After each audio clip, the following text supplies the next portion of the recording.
I had briefed you about the preparation of ODPs, how the process is being carried out by violating all the rules and regulations and Town and Country Planning Act.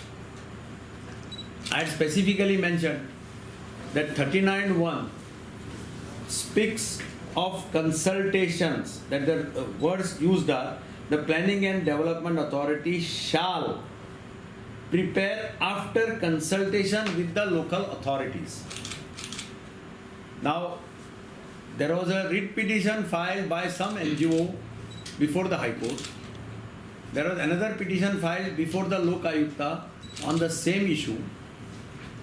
And I am happy that my stand of violations of Town and Country Planning Act has prima facie been held as correct at the moment, because Lok Ayukta has served notices to the Margao Municipal Council and the PDA, and the High Court, Honorable High Court, has categorically said that consultations is not filing objections and suggestions.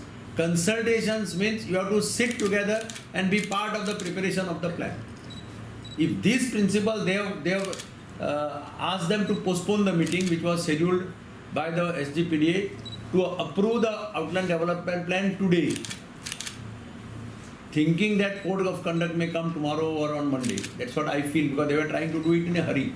Our request was we require 1 month time.